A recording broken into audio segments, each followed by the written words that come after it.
This is the story of Maurice Blackburn. Well, to right, Maurice Blackburn was an early activist. He was someone who is prepared to challenge the status quo. There was a reason why he wanted to win elections and hold office, and that was because he genuinely believed in justice, in equality, in fairness, in workers' rights, in women's rights, indeed in human rights. He's interested in the law as well. He believes that the law has a power to redress these inequalities. I think fairness was at the core of everything that Maurice Blackburn stood for. Above all, he was an idealist and a civil libertarian. I always said my father taught me more than any other teacher. I think Maurice Blackburn isn't a hero or isn't well known, in large part because we don't focus on our history as much as we should.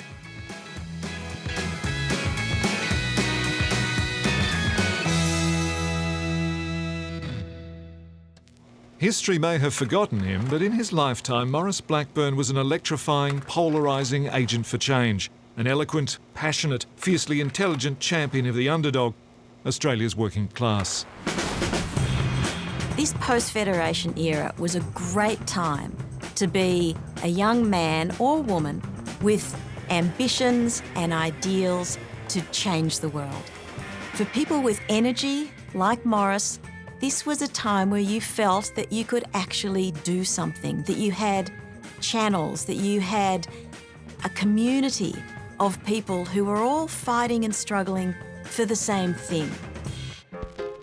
His story begins in Victoria in the dying days of the Great Victorian Gold Rush in the 1880s, in a small country town called Inglewood, said to be one of the luckiest locations for gold prospecting in the entire country. In the wake of the gold rush, the town was filled with colourful characters determined to strike it rich, or perhaps die trying. Growing up, Maurice's father was active and popular in the community, the town's bank manager, a pillar of respectability. Maurice was one of 4 children, and their childhood growing up in country Victoria was idyllic. He's born in Inglewood in sort of the goldfields of Victoria and spending 6 years there. And then going to Avoca, another goldfields town, where his father tragically dies after about 18 months. It is 1887. Maurice Blackburn is just 6 years old. Losing his father, no doubt a defining experience.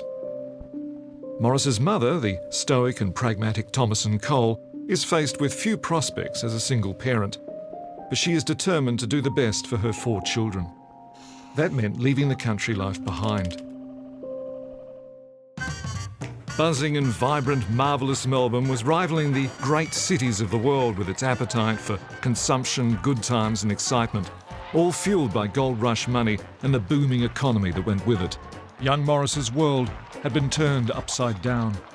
He's got sort of insecurity in the family about knowing where the next money is going to come from, and his mother is trying to develop a career as a singer but not having a great amount of success at that, so she's not bringing in much income apart from her investment income. And all around him, living in Paran, there's this mix of wealth and extreme poverty, and Maurice is exposed to all this and trying to make sense of it. Through family connections, she secured a year of education for Maurice at Melbourne Grammar at lower fees. Maurice then secured a scholarship by winning the prestigious Headmaster's Scholarship. Through those years, his mother carefully instilled in him that being from noble Scottish descendants, he was a gentleman and should live his life accordingly. Maurice did well, and a place at the illustrious University of Melbourne followed. Not that it was a carefree student life. Maurice had to work to pay his way through university as a law clerk and as a tutor. He studied in the evenings, often relying on the notes of fellow students to keep up. Maurice was always resourceful. As a result of his reading, arrived at the idea that there was this fundamental problem with the system, that is the economic and social system in which he was living, which he essentially decided to devote himself to trying to make some improvement in that. During this time, severe government cuts and crushing strike-breaking activity by the Conservative Irvine government challenged Maurice's early political allegiance. his conservative mindset began to shift. Attending a Labor Party meeting in Sale, where he was teaching at the time, young Maurice became inspired.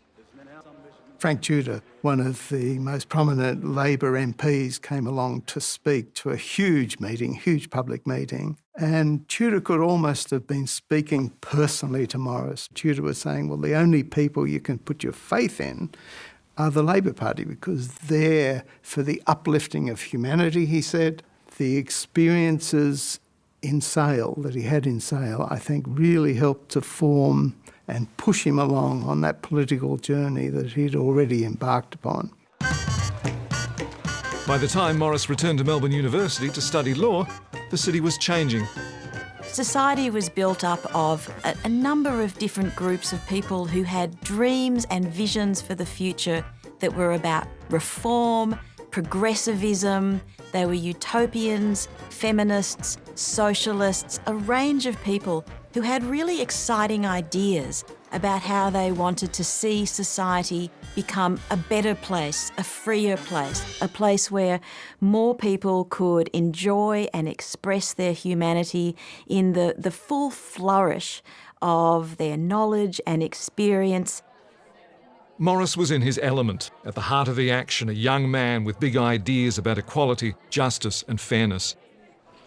A young radical with literary and artistic tastes, Maurice became a fixture in the cafes and bookstores where other young visionaries engaged in debates and robust discussions.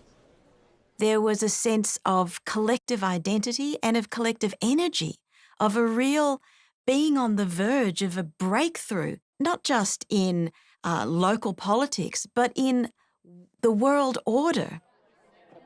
Earning a reputation as a talented debater, Maurice also became known for his charm and personality.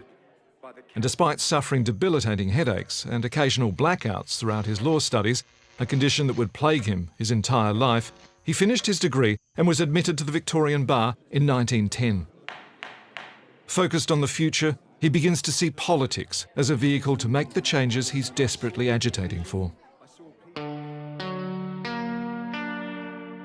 He's just so driven by this need to help people, to correct the ills of society, to make it a fairer society for everyone, really to try and usher in socialism.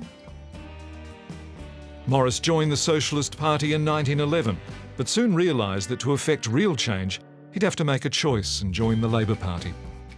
Having an ideological position was de rigueur at the time, and that's where Maurice Blackburn was. You know, he was a socialist first and second, but he saw the expression of socialism best achieved through the Labor Party. And so, to pursue his course to state parliament, he made the difficult decision to leave the Victorian Socialist Party and seek pre-selection in the Victorian Labor Party. He was confident, he was optimistic. Maurice was ready to take his place among the leaders of the day and start shaping a fairer, more just Australia.